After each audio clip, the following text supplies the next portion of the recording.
It's Tuesday. The masks are on. We are socially distanced, and it's time for Falcon Focus here on CUWFalcons.com. We have dubbed this the Aaron Show, as we have Aaron Preston, the PA announcer for Falcon Athletics, in segment number 2. But we begin things here in segment number 1 with the new Director of Human Performance, a Concordia alum, Aaron Seekman. My name is Matt Mental. Thanks for joining us. And it's got to be neat for you. You're back home now on the Mequon campus, so to speak. Yep. What's it been like to come home? It's been awesome. I mean, I'd love to say it's an easy transition, but from when I left till now, a lot has changed and a lot has happened for the positive. All the new facilities, new teams, just the new atmosphere. You know, everything about being back is awesome. It's good to be back in the stomping grounds, reminiscing, walking through the hallways. You know, being like, gosh, I used to walk these as a student athlete, and now walking them as a coach. It's cool. I like being back. It's a good change. It was a good thing for me as a profession, as a career. It was a good thing for the family. So I'm excited. Look forward to getting some actual sports going, so I can watch these athletes instead of seeing them in the weight room all the time. Actually see them play. So hopefully we can get back to that soon. Before we talk about your current role, I want to go back and reminisce about your football playing days here from 2006 to 2009. Yeah, the glory days. As a wide receiver for the Falcons yeah. and playing out there at the what used to be the football, I guess, Thomasini Stadium now with the turf and the new press box. But back then you had the old shack of a press box and the grass and whatnot. Yeah. But I guess when you look back at your football playing days, and you're part of that 2016 that ran the table during the course of the regular season, what are some of your memories and highlights that come to mind? Getting to be with a group of guys and coaches that, you know, we're pushing each other and pushing ourselves to become the best. That going into that 06 year was my freshman year. You know, so bright-eyed, bushy-tailed freshman walking on campus, you know, not knowing what college football is about and being told, like, hey, we have a chance to do something special and we have a chance to be great, and we need everybody to buy into that and work like you've never worked before. I mean, coming into that season, we didn't really have a lot of notoriety, a lot of press, I guess you could say. We returned a lot, which was awesome. We were super senior heavy. It put Concordia on the map. I mean, we were nationally ranked by the end of the year, first time in school history. We were undefeated, first time in school history. We hosted a playoff game, but like you said, the field and the press box. So our first official hosted playoff game took place at Wisconsin Lutheran. But it was just a cool atmosphere, a cool environment. You know, we had a lot of support from the fans and the community, the school. It was a lot of fun. It was a great way to, you know, kind of get introduced to college football. And you know, looking back on it, like a lot of those guys, a lot of those upperclassmen were great leaders and mentors and really set the foundation for me and the rest of, you know, our football program going forward to kind of the standard that we need to uphold. And, you know, if this is what we want to do on a continual basis, this is what has to be done. You look back at that freshman year. In your opinion, what was the biggest adjustment or transition that you had to make as you worked your way up the depth chart? The speed of the game and the knowledge that it takes to be a college football player. I mean, everyone thinks, oh, hey, you're the best player in high school. Well, guess what? In college, everybody here was the best player in high school. Take a number. Yeah, exactly. Get in line, bud. You know, so it was one of those things like you just got to get used to the speed of the game. And the biggest thing is just watching the film and learning and being able to diagnose what's happening, not from your position, but from other positions, so you can see things as they happen, which puts you in a better position to make a play, which makes it easier for your quarterback or your, you know, offense to make plays. So that was my biggest thing, was a lot of film time, and then just getting myself in college football shape, which is like, oh, if you're football shape, it's different. Like, it's a different kind of shape. It's a different kind of, which kind of led me actually to where I'm at, you know, kind of led me into my current career, you know, getting shape, being in shape and learning what, you know, it is to be in shape and how to get your athletes prepared to meet the physical and mental demands of a college season, not just football, but all sports. I think one area that could be interesting to talk about is the fact you went through a coaching change, as the Falcons did, you know, following that 2007 campaign. Legendary head coach Jeff Gabrielson stepping down, Greg Etter then being named the head coach. And we often hear, in the media, we talk about a coaching change, but not often do we talk about, what goes through an athlete's mind, especially at the collegiate level. What's that process like when you have to take in that change, and how do you go about adjusting? How about for you? How did that change impact you? Right. So that was my sophomore year going into my junior season, and Coach Gabe left after our fall season, so right before like Christmas break. So we went into Christmas break not having a head football coach, really not knowing what was going to happen when we got back on campus. So the biggest thing for us was just the change. We got back on campus. They still didn't have a head coach. They were doing the interviews. They were doing the search, the candidates. And, we did a lot of sit down with coaches and talk to them. And then we didn't have a spring ball. By the time Coach Etter got hired, it was late in the game, and he wanted to come in. He didn't have an OC or a DC at the time, so it was just no spring ball because we couldn't. I think we ended up doing a couple practices, nothing as structured as organized. So the biggest thing for us is just going into that whole offseason not knowing what fall was going to look like. We didn't really have a chance to get to know the coaching, the personnel, the offense or the defense we were going to run. It was kind of Coach Barnhill stepped up and, was the OC that season. So we at least had a little, background of what we were going to do offensively. But defensively was totally new. I know we lost a lot of guys in the transition. We tried to bring in some new. So the whole culture and the dynamic of the team changed. And I think once we got into the fall season, it was kind of get used to everybody and start rolling. When you hit the training camp 2-a-days, it's go time. You have 2 weeks and you got to put up or shut up. Absolutely. And so we had to hit the ground running, and we had to make sure we were really dialed in and locked in with what we needed to do individually and team wise, so that we could not lose more ground than we did because we didn't have a too technical spring season. Your final 3 seasons, the primary quarterback at the time was TJ Pacquioli. Oh, yeah. As a wide receiver, Yep. how important, okay, maybe not so much off the field. I guess it could spill over to the off the field, activity, but how important on the field is that quarterback-wide receiver relationship as a wide receiver, being on the same page with the QB? Right. Oh, it's huge. And luckily for me, I came in and as a freshman with TJ. So we both had 4 years here. But it was, senior year was our big year for us to finally kind of put it all together. Coach Etter had been there. That was our year to go out and get us another conference championship. And unfortunately, TJ hurt his ACL that year, so he missed a good majority of the game. Props to him. He did come back and play with the torn ACL, braced it up, and just said, "Hey, this is my senior go-round, man. I can't miss." So, but it's huge having a good connection with your quarterback, being on the same page. There's a couple times where he would just throw it, and he knew I was going to be there. Even if I wasn't there when he threw the ball, he knew, I knew, and he knew, based on what we saw, that this was going to happen. And, he had a lot of trust in me and in the offense in general that, even though he was hurt, he couldn't do what he wanted to do, we could pick up the slack for him and keep him upright and healthy. Your senior year, you got a little taste of being a quarterback, at least for one pass. That against Valparaiso. Yeah. We won't talk about the fact that the pass was incomplete, but officially on the stats, you're 0 for 1 passing. What do you remember about that opportunity? Oh, man. Bringing it back here. So Valparaiso, we were out here at home. Division I AA team coming into a Division III program, and everyone in the nation thinking, these guys have no right to be on this field.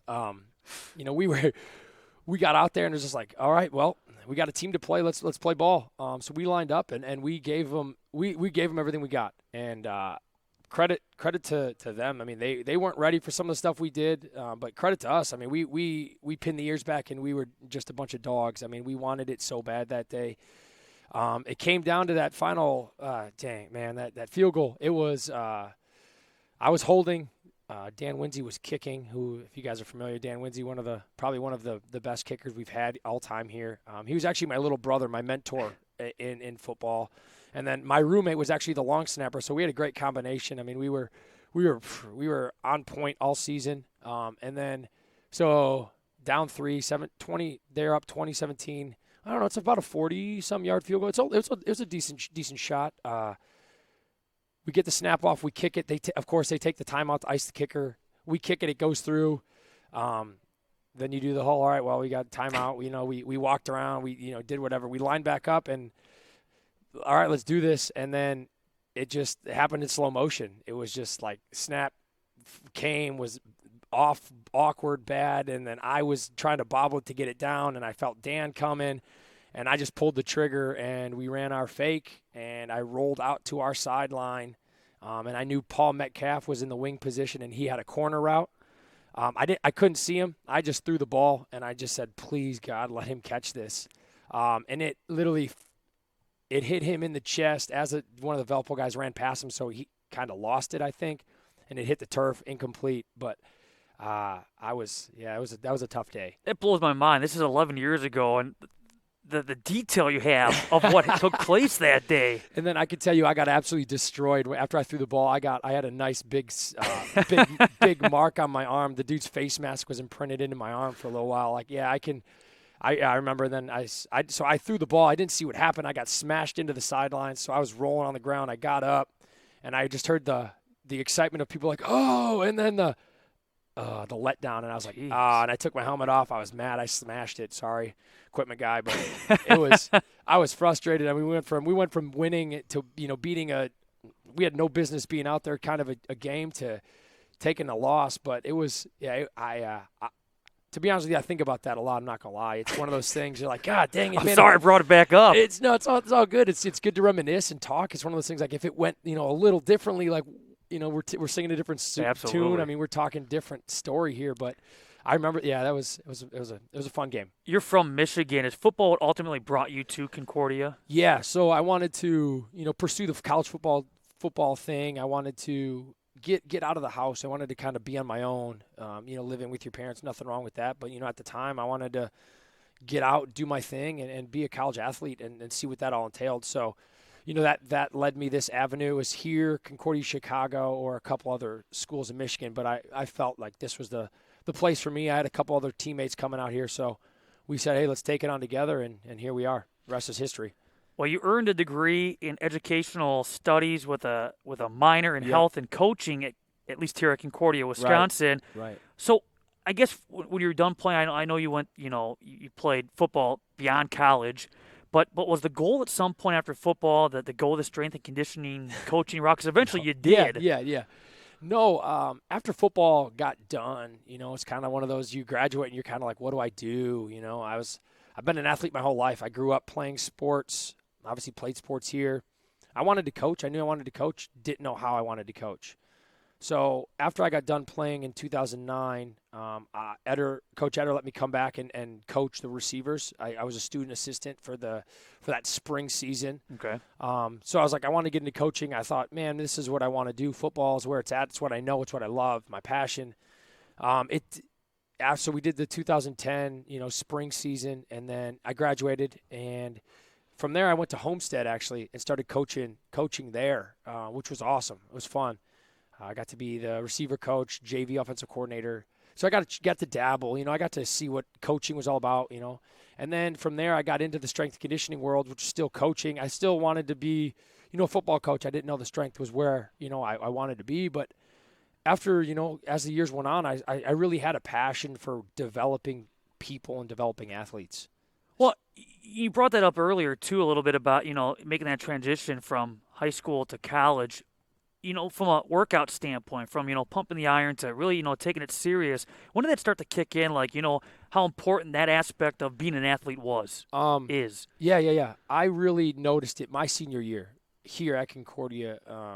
I'd been a workout guy. I did it with the team. We went in, did our thing. And then going into my senior year, I lived with Jake Pfeiffer, if you remember Jake Pfeiffer. Oh, yeah. And he was huge into the body and the physical components of lifting and running. So I lived with him for the summer, and he really kind of shaped me into, how to be a better athlete. What goes into it besides just going to the weight room, throwing on your bench, doing your cleans, doing your squats, calling it a day.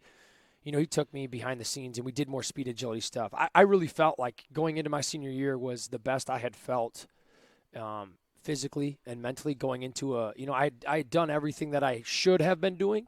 And knowing that now, I can take that and be like, hey, this is something that can benefit you guys and athletes. Like if you just don't get taught or get showed how to do it, you don't know, right? Mm-hmm. Especially coming from a high school setting where a lot of these high school athletes are working out with their football coach as their strength coach or their PE teacher.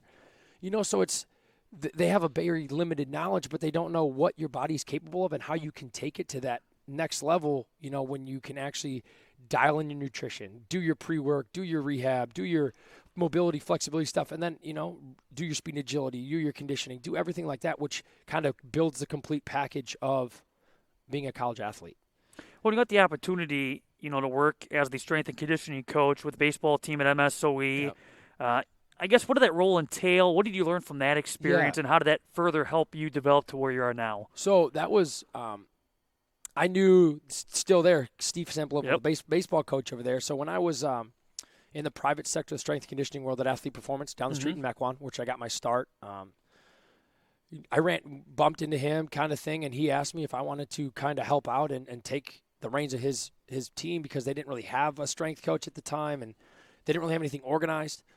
At the time, I was looking to get into college coaching. I was like, hey, I want to be a college coach. I have a family, got to provide. I need to get, have a set career. And he gave me that opportunity. So with them, it was voluntary. And they just helped out, volunteered my time, a couple hours a week. I went down there, and that was my first taste of actually dealing with college athletes and getting my foot into college athletics. And with them, it was a lot of just, running, mobility, change of direction stuff, some light lifting. But biggest thing for him was he wanted me to do some speed and agility work and then put together a manual, I guess you could say, of workouts and exercise demos that he could give to his players that they could do because he knew I was working and I couldn't be down there all the time. So it was just kind of something we worked out to, help his team, see the benefits of this. Biggest thing was just trying to educate them and give them the knowledge to how you can be a better athlete. Instead, break the stereotype of baseball. I just got to throw a ball fast. Sure. Throw a ball hard and hit. I'm good. So it was a lot of fun. It was my first opportunity, like I said, being a college strength coach and getting to immerse myself in the college world and dealing with college athletes. So let me ask you this, and maybe this is a loaded question, but when you work with an athlete, you develop, specific workouts. How do you go about determining what might work with one athlete versus another? Yeah, that's a great question. You see that all the time. Athlete, no one's, I'm different. You're different. Sure. No one's the same, right? As an athlete, you have core components that every athlete needs. Every athlete needs strength. Every athlete needs power. Every athlete needs speed and agility, right? Boom. You can think about every athlete needs that. But from there, you got to go look at individual sports. Okay, so what does baseball need over football? So then you have the sports, and then you look at like a needs analysis. What are the most common injury sites that athlete's going to face, and how can I prevent those injuries? How can I strengthen the body to be resilient is my biggest thing. Like injuries happen. They're part of athletics. You can't say, I'm going to prevent every injury because you get hit wrong and you're hurt. My thing is I want to build an injury kind of resilience body. So if injuries do happen, your return to play is faster. You're able to adapt and respond quicker so you don't spend time standing next to me on the sidelines. You're actually out there playing your sport. So that's kind of how I look at it is, what does everybody need? Okay, fill that bucket. Now, what is injury sites that we need to address? Or maybe an athlete's got a pre-existing condition, injury, we can address that. And then how can we go forward and prevent this stuff from happening? And we talk about, a workout plan, but how big of a factor does a diet become, an athlete's diet? Yeah, huge. It's behind. Everyone talks about what's behind the scenes. Like you can go in a weight room and see people throwing on heavy weights, but you don't see what they eat on a daily basis and what they do behind the scenes, which is what's going to prepare them for success, right? You could have the strongest guy in the gym, but if his diet isn't right, he's not going to make the same progress as somebody has a better nutrition plan, who's taking care of their body with recovery and can really prepare themselves for that next workout or that next practice, that next game, so they can make those changes, they can make those adaptations. Prior to coming back here to Concordia, you stayed busy because you found yourself in South Dakota, Division II, Black Hills State University. You received your master's. You were certified sports nutrition specialist now, and all this taking place over about a 4 to 5 year stretch. First of all, I got to know, tell us about Spearfish, South Dakota. I know, right? Jeez. So that was a whirlwind in itself. I got a call. All about network, right? I had a network, Absolutely. and I knew somebody that was out there. Didn't know he was out there, but he called me. He's like, "Hey, are you looking to be a college strength coach?" I was like, "Yeah, for sure. I just haven't had a chance. I need to weigh in, man." Absolutely. I was like, what do you got?" And he's like, "You ever heard of Black Hills State?" And I was like, "No." He's like, "You heard of Spearfish, South Dakota?" I said, "Spear what?" I was like, "Dude, you're lying. Like, you're kidding. This isn't." He goes, "Google it." And I was like, "Okay." So I Googled it and saw its actual town, like the end of basically I was 10 miles from Wyoming. I mean, I saw Wyoming from the top of the peaks and stuff over there. So like, I was like, yeah, I mean, I'm in. It's a college position. It's a head job. I said, I can't say no. Once again, had a family, had to provide. So it was the next logical step. And I said, dude, I'm in. Let's do this. And so packed up, and 13 hours later, here I was, Spearfish, South Dakota, man. It was not where you would see your career path, but it was a much needed stop. It was beneficial. I learned a lot about me, learned a lot about college. I learned a lot about strength conditioning.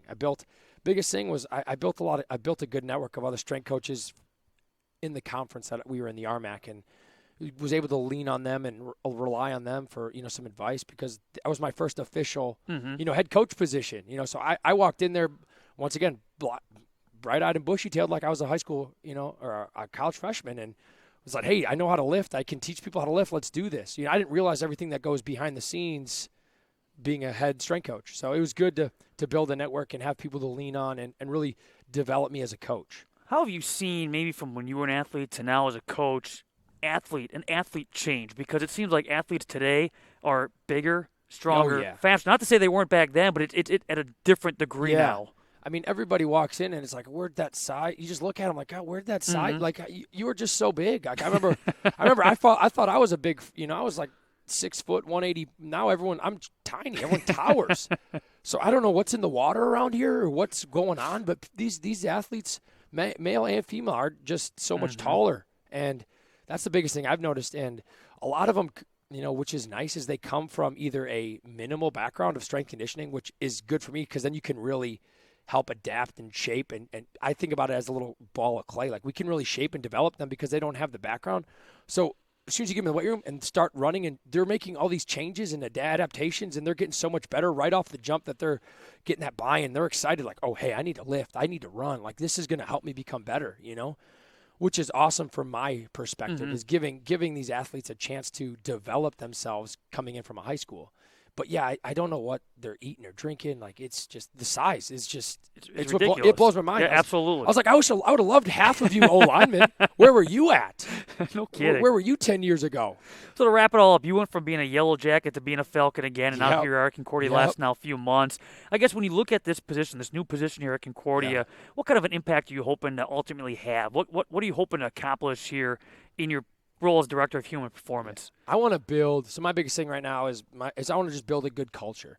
I want to build a good culture in the weight room. I want it to be a place where athletes can come, and they don't have to worry about being an athlete. They can just come be Jimmy or Jane. They can come, and I like regular you don't need to perform. You can just be you. It's your chance to kind of throttle down. You don't have the coach's eye. It's you and your teammates, and you get a chance to become better. Like, I want to develop people, and then I want to develop athletes.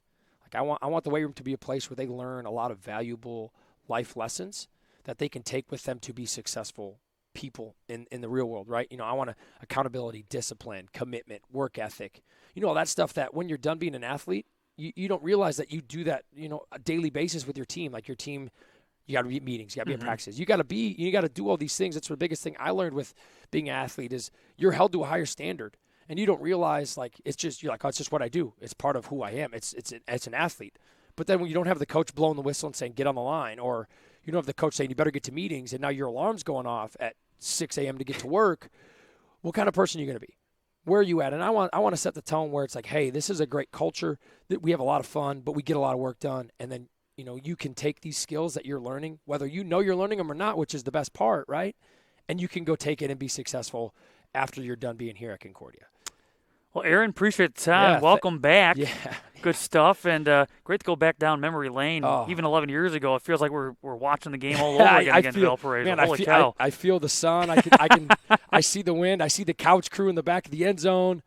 Yeah, it was a lot of fun. I mean, anytime you want to reminisce, man, absolutely. I got plenty of stories, as I'm sure you do. You've seen a lot. We've seen a lot. Yeah. When we come back, we get AA round number 2. It's Aaron Preston, the PA announcer for Falcon Athletics, as we continue here on Falcon Focus on CUWFalcons.com.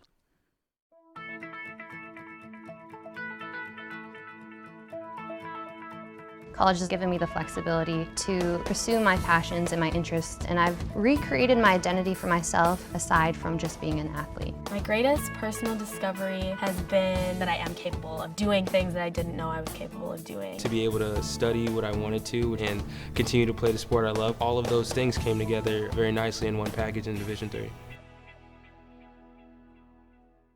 Welcome back to Falcon Focus as we got the hand sanitizer out, ready to go, and of course somebody locks it again, and I got to find a way to unlock it. There we go. One of these weeks it will be unlocked and we'll be rolling. We also got the disinfectant spray and get that up in the air, and luckily the masks are on and we are socially distanced. And our AA Ron show continues to go from Aaron Siekman to now the public address announcer for Falcon Athletics, now in school year number 5, that being the one, the only Aaron Preston. And first of all, thanks for your time here this morning. And you grew up in North Carolina, so I guess the first question I had before we start talking about, your history with the PA mic, what is your earliest memory, or where do your love of sports come from? Oh, man, sports. Well, it all started with me when I was young. My father really instilled in, well, it wasn't necessarily instilled in me. It was more of, he had football on every Sunday, Packer football. He's from Wisconsin. Well, my whole family's from up here. So Packer football is on. Brett Favre. When I was growing up, I wanted to be Brett Favre. Like, that was Brett Favre, Reggie White, although I never really saw Reggie White play much. Sure. Those were the two that really, and so from there on, it was football, and I played football for 10 years, played in high school, absolutely love it. I was nuts. I missed the game so much, and so football, that's where it's kind of instilled in me, and then it kind of spread elsewhere. One thing people may not know about you is you have a large jersey collection. If you follow you on social media, you can see some of the jerseys he owns. How many jerseys do you think you own, or maybe you know the number exactly, and do you have a favorite go-to jersey? Oh, I don't necessarily have a favorite per se off the top of my head. Maybe my personalized Packer one, I'd say maybe, just because Packers are my thing. But, I mean, I have What number? 64. That was my dad's football number. That's my number Okay. that I wore. That number means a lot to me. And so, no, I have probably at least, I couldn't tell you jerseys-wise how many I have. I have more hats than I do jerseys. I have, jerseys-wise, I probably have at least 20 or 30. Hats-wise, I know I have over 100. So in the various sports, and I guess talking pro, we can even go college if you want to go that route, but who are your teams? Who are the teams that you cheer for? Well, professionally, it's always the Green Bay Packers, absolutely. But Milwaukee Brewers, Milwaukee Bucks. There's no NHL team up here, so I go back home for that. That's the Carolina Hurricanes. Go Canes. But professionally there, and then minor league kind of flops between Wisconsin and North Carolina. So you never fell for like the Carolina Panthers or the Charlotte Hornets, nothing like that? It's always been, Wisconsin-based teams outside of the Hurricanes? That is correct, yeah. No kidding. So do you have a favorite sport and why? Oh, football. By far none. And that's just from playing it, from everything. I have such a love for the game that I know it very well. I used to joke, I don't do it as much anymore. I probably might, when school dies down some, I might do it again. But I joked it was my extra subject in school because I studied it so much. I'd look at college film, NFL film. I'd watch it. I'd just watch highlights, and I'd break it down. And sometimes I'd freak people out because it would be to the point where there's one time, I think it was my sophomore year here, sitting down and I was talking to a couple people. They didn't really understand the game. And I'm like, all you got to do is talk to somebody who knows it. Showed them a play that I just watched, and I'm like, okay, here's the basics, here's what happened.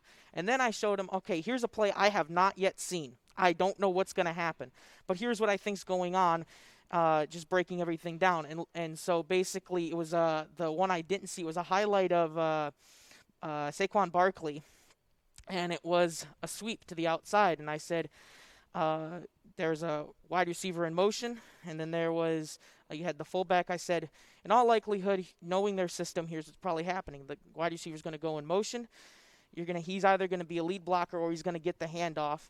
But it's either going to be lead blocker, Saquon, and he's going to get, probably looking at the defensive formation, probably a 30 to 60-yard play. Lo and behold, handoff. was like a 80-yard touchdown.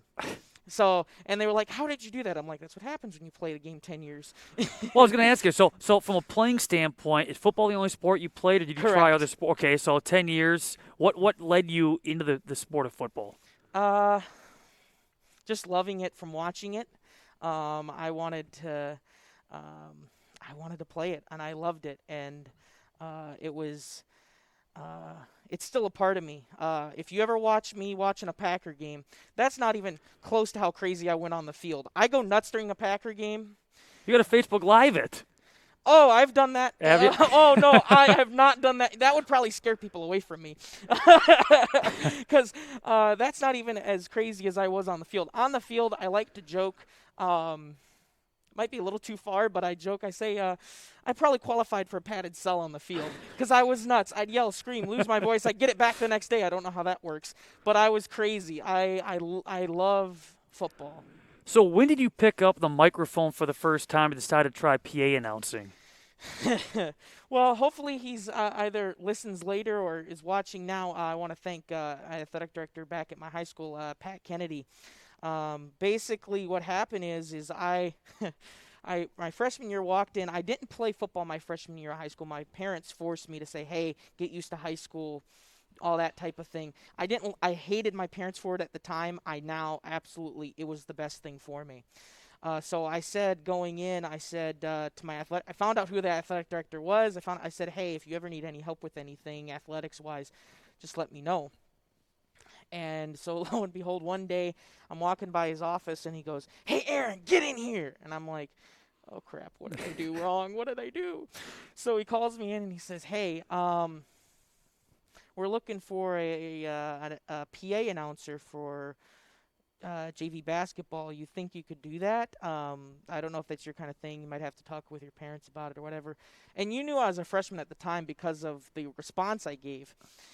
I still remember it. I go, yeah, you don't need to look any further because you found your guy.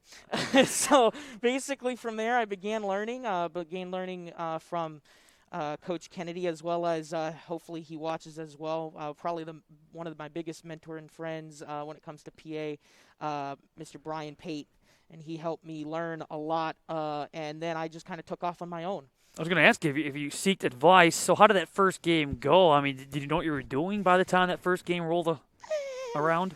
Not really, to be honest with you. But through time, it grew, and it's I've gotten better and better throughout the years, and have learned a lot, and still learn a lot. There's still, I've even towards the end of my time, because they knew, hey, he's going. They actually had me mentor a guy. And then before I left, and he did some pretty good things after I left. And you still go back and get an opportunity every now and then to kind of PA announce a game or two annually at your high school, correct? Yes, and it's usually basketball. Well, basketball. Sometimes I do stuff in the spring, but during my 4 years, I didn't know this until they handed me a signed ball by both teams both varsity teams at the end of my senior year. Not including the games we had after that, because we had a couple games after that. They had given me a ball, 120 games. In the 4 years I announced at my high school, I announced 125 basketball games in my 4 years at Heritage High School in Wake Forest, North Carolina. And then after that, I've gone back and announced several games there. I think I'm pretty close. I've kind of lost track. I think I'm pretty close, or either I have exceeded 140 basketball games there. But I did so many sports there that I announced, and it was not just basketball, but that's where it started for me. So that's why basketball for me has also a special place in my heart, because that's where it started for me. So then senior year's completed. What brings you to Concordia? I'm starting to become a pastor. That's my area of study, and that was the main thing here. But then, they asked me, my extracurriculars. I said football, and I, did public address announcing, and they said, you want to play football here? I was like, I would love to, but I just know the commitment would be too much. And not only that, I was all right at high school football. I wasn't, it was more of my brain that was the best part. I didn't necessarily wasn't the best physically competing. And so they said, well, that you can public address announce here, and that's actually a paid position. I was like, get out of here. So they got me in contact with, at the time, Steve Schauer, who was the director here for athletic communications, and gave me an interview. And on the spot, he was basically like, because they don't have very many of us, they were like, yeah, you got it. So did you ever envision upon that conversation that here we now, fast forward, this is season number 5 for you, that you would become the PA voice of Falcon Athletics? I didn't think I would be as big as I guess I think I am. I don't even know how big I am, because apparently people know my voice, know who I am. So it's kind of mind-boggling to me. But no, apparently when they think of Falcon Athletics, when they're at a game, they think of my crazy voice on the microphone. Well, so you have to, for us at least, while we're here. You got to say Concordia University of Wisconsin Falcons like you would. So let's say the basketball team's about to make their way onto the court. You're on the PA mic. Ladies and gentlemen, please welcome to the floor your Concordia University Wisconsin Falcons. Did that just kind of come out the first time and it stuck with you? Or is that just, because it is a fixture. I mean, like you mentioned, like the way you say Wisconsin, the way you say Falcons, like you said, people know that's you. Yeah, no. At first, I did a couple different things, but it wasn't long before that has become whenever they are hitting the ice or the court or the field, that's what I've kind of stood by. And it's one of those things, it just fits. And I guess it has fit with others too. This might be a tough question to answer at this point, because who knows what could happen if the sports pick up again come January into the springtime. But to date, when you look back at the games you've been involved with here at Concordia, what are some of the highlights? What are some of the top games you look back and go, man, that was memorable. I'm never going to forget that. There's several. I definitely say I'm going now on 9 years of doing public address. I would say the best basketball game I've ever done, even though we dropped it. I believe sophomore year it was here on this floor, CIT championship game against Ann Arbor. Back and forth, back and forth, back and forth, back and forth. It was just, and I think it was only like a 5-point game at the end of it. And it just was absolutely incredible. I was nervous the whole game. If you ever find Steve Schauer, now hopefully he's doing well where he's at, he can tell you my knees were like this underneath the table, like shaking, because I'm like, oh my gosh, this is so nerve-wracking. It was such a good game. The entire game they were shaking like that? Most of it. Oh, man. Because I'm just kind of like, oh, wow, like this is just good fight. I mean, I've seen here many great football games from, we've had a few where we've just pulled it out. We had, I think it was Wisconsin Lutheran, where we pulled it out there at the end of that one, and it just was kind of a glorious kind of win. And we've had when we won the conference tournament here for men's basketball, oh man, like there's just so many, and it's to the point where you just have to kind of talk about a particular game, and I'll probably be like, oh yeah, because I take privilege in doing the games that I get to, all the games I get to do. When you look at your experience, and from your experience, what makes a good PA announcer? And obviously, it's more than just showing up and turning the microphone on. Oh, yes. No. Before I even get to anything else, you got to understand what they're saying. I've learned from experience, you can't just talk into a microphone. You have to over-enunciate everything you say. And I've become so accustomed to that I kind of naturally over-enunciate. So I don't have to necessarily do it as much. But when you start out, you kind of feel like a cartoon character when you're talking, because you're over-enunciating everything you say. And so it kind of gets redundant. But eventually, when you get used to it, people just, when they can understand you, and then once you do that, then you can start getting into the fun stuff. You can start getting into how you accent names, how you accent particular things that happen, how you, it's have goals, how you announce a goal, and how you announce a first down or things of that nature. You get to have more fun with it. And then you have to make sure, okay, well, when I do this, how do I pronunciate or announce that, and things of that nature. Any secrets to how you go about taking care of your voice, considering that, especially here at Concordia, you could be playing 4 or 5 games in a weekend? Well, it's kind of crazy. As I was talking about with football before, I yelled and screamed and did crazy things already so much. I guess my vocal cords are, Just used to it. just used to it. And so, I mean, the only thing is just drinking water for me. I mean, I've never really had, and I guess that's just because, like I said, because I've done some crazy things, yelling and screaming. I guess, other than drinking water, there's not much I really need to do. Of the sports you PA announce, what's the hardest sport to PA announce? That's easy. The hardest one I've ever done, acrobatics and tumbling. What's the most unique sport you've announced? Oh, that's hard. I would probably, in the moment right now, trying to think, I would probably say the lacrosses, especially Okay. Whitman's lacrosse. It's definitely different than men's lacrosse. It takes some adjusting, but is there a sport that you'd love to try that you've not gotten the opportunity yet to try? I don't know. I've done so many that I can't really think of very many that I haven't done. Because, I mean, I've done. What about NASCAR auto racing? Is that something that would? That would be intriguing. I've been to a couple NASCAR races, but they don't. The PA guy doesn't really do much, to be honest. There's not. You're literally just sitting there, and unless you need to do something, So I mean, yeah, maybe, but I mean, there's others that are out there that that I haven't done. But I mean, off the top of my head, there's not very many that I can really think of. It's just because I've done so many, I guess. You mentioned you're working on becoming a pastor. Would you like to, on top of being a pastor, would you like to, keep your hand involved in PA announcing somewhere, some type of sport? I would love that. That would be pretty cool to be able to continue to do that.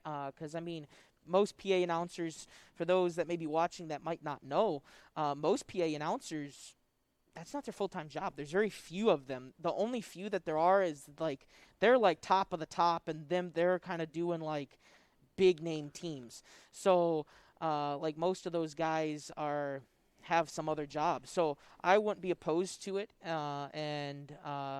Also, one thing that's definitely crossed my mind also, is coaching football as well. So things of that nature. Well, to wrap it all up, and hopefully, again, fans will get the opportunity to hear your voice a little bit, maybe here the next couple of weekends with hockey scheduled, and then, again, fingers crossed, everything takes place come January and beyond. Your voice will be back on the PA announcing. Where do you see yourself 5 to 10 years from now? Or where would you like to be 5 to 10 years from now? Wow, that's I didn't expect that deep of a question going on today. But no, I hope in 5 to 10 years I'm starting a family, or already have a family, and in a call as a pastor, and somewhere, and Lord willing, somewhere on the mic, maybe, for public address. And Coming back here annually for a basketball game or two? I'd love to do that. Love to do that here in my high school. Those two places, CUW and Heritage High School in Wake Forest. Y'all are like another home to me. So I am more than willing to come back, and it's something that I hope I can continue to hold on to that microphone and have some fun with it. Well, Aaron, appreciate the time, and we look forward to Absolutely. hearing your voice again, if not next couple of weeks, come January and beyond. That's Aaron Preston, the PA announcer for Falcon Athletics. We thank Aaron Siekman in our first segment in this AA-Ron edition of Falcon Focus. For Jeremy Crawford and Sam Dunn behind the scenes, Matt Mendel, thanks for joining us, and we'll talk to you again next week. Again, as long as you're willing and safe to do so, we'll bring you Falcon Focus on CWFalcons.com.